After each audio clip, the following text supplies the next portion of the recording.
Muy buenas. En este vídeo voy a intentar que comprendas cómo se calcula la masa de una sustancia. Nosotros ya hemos visto que los elementos químicos, ¿verdad?, que están registrados en la tabla periódica, están caracterizados por varias cosas y entre ellas estaba su número atómico, es decir, el número de protones, y su masa atómica, que era la suma del número de protones y el número de, podríamos decir, neutrones de un átomo. Lo que pasa es que como había distintos isótopos, esas masas atómicas que aparecían en la tabla periódica pues mostraban en muchos casos números decimales. Bien, lo que vamos a hacer ahora es aprender a calcular la masa de una sustancia que esté formada por dos o más átomos, que es lo que llamamos en química una molécula. Así que, como estoy diciendo, vamos a aprender a partir de los datos de la masa atómica de cada uno de los elementos que tenemos en la tabla a hacer el cálculo de la masa de una molécula, de una partícula que está formada por dos o más átomos.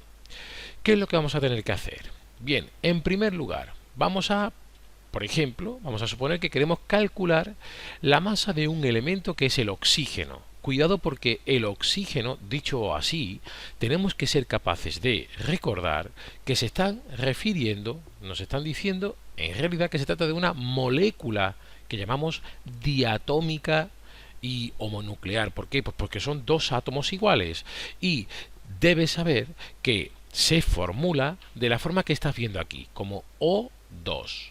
Es decir, cuando nos dicen oxígeno, también nos podrían haber dicho dioxígeno, pero si nos dicen solamente oxígeno debemos ya saber que se están refiriendo a esta molécula. Bien, como tiene más de un átomo, es una molécula por definición. ¿Y cómo vamos a hacer la masa de esta molécula? Bueno, lo primero que haremos siempre será acudir al sistema periódico y vamos a buscar un dato que sería el de la masa atómica correspondiente a este elemento que es el oxígeno. Si hacemos esto veremos que en la tabla periódica nos va a aparecer, redondeando, que el oxígeno es igual a 16. A partir de aquí, ¿qué hacemos? Bueno, pues vamos a tener que coger nuestra fórmula molecular del compuesto y contar cuántos átomos de cada tipo hay. Observa lo que voy a hacer. Aquí tengo la molécula que es O2. Fíjate cómo le he puesto otro color, ¿verdad?, al subíndice, porque me está diciendo que hay dos átomos de este tipo, que serían de oxígeno. Y ahora lo que voy a hacer para calcular sería la masa atómica de ese elemento, que es 16, multiplicarlo por el número de átomos que hay. Así que hago 2 por 16. Resultado de esto, pues 32, y ponemos U, que es la unidad de masa atómica. Podemos hacer esto para otro compuesto. Por ejemplo, vamos a suponer que quisiéramos calcular la masa molecular de una sustancia como la sal que usamos para la cocina. Esa sal se conoce como el cloruro de sodio.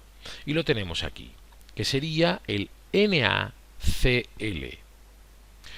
Como puedes ver ahora, esta molécula, porque es dos átomos unidos, está formada por dos átomos distintos. Si contamos, al no aparecer ningún subíndice, debemos suponer que hay un 1, habría un átomo de sodio y un átomo de cloro. ¿Cómo vamos a hacer la masa molecular? Pues fíjate que sería bastante simple.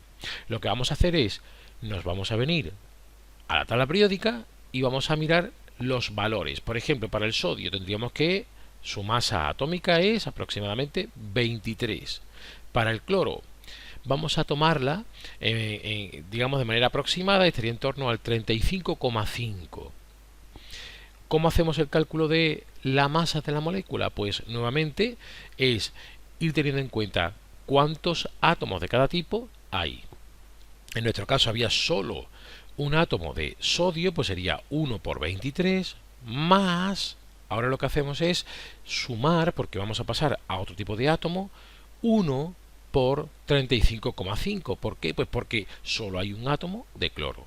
Al hacer la operación obtenemos un valor de 58,5 U, otra vez como unidad de masa atómica. Claro, podríamos hacer esto con cualquier molécula que se nos ocurriera. Vamos a poner dos ejemplos. Por ejemplo, vamos a hacerlo con el sulfuro de litio.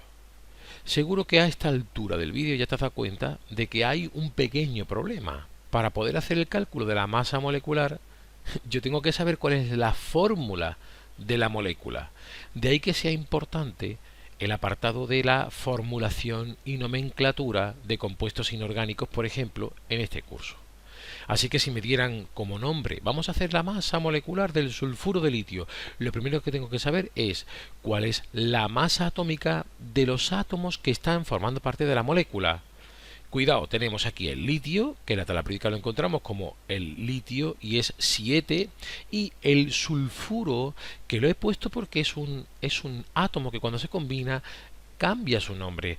Esto corresponde, ¿verdad? Esta forma de nombrarlo corresponde al azufre cuando está en una combinación binaria, y el azufre en la tabla periódica es 32. Ahora vendría escribir la fórmula. ¿Cuál es la fórmula del sulfuro de litio? Bueno, pues sería esta que veis aquí, Li2S. Y ahora habría que hacer el cálculo. ¿Cuántos átomos de litio hay? 2. Me lo está diciendo el subíndice. Tomamos como referencia el subíndice y vemos el tipo de átomo, el que queda a la izquierda. Pues sería 2 por la masa atómica del litio, por 7, más, porque voy a cambiar de tipo de átomo, uno solo de azufre, por lo tanto 1 por 32. Basta con hacer la operación y obtenemos como resultado 46U. Hacemos el último ejemplo. Sería, como ves aquí, el bromuro de calcio.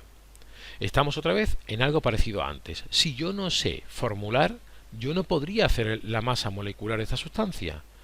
Vamos a la tabla periódica y buscamos el calcio, que es su masa atómica 40. Después buscamos el bromo. Recuerda que este sufijo uro, ¿verdad?, denotaba también que estábamos en una combinación binaria.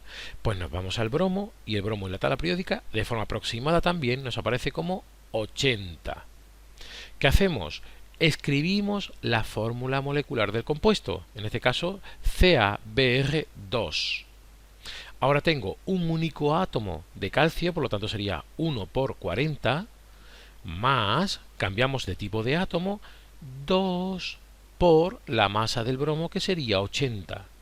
Al hacer la operación obtenemos un resultado de 200U. Fíjate que no es complicado hacer este tipo de cálculos, pero debemos tener en cuenta que una de las, digamos, de las dificultades que nos vamos a encontrar es que debemos ser capaces de formular los distintos compuestos que nos dieran.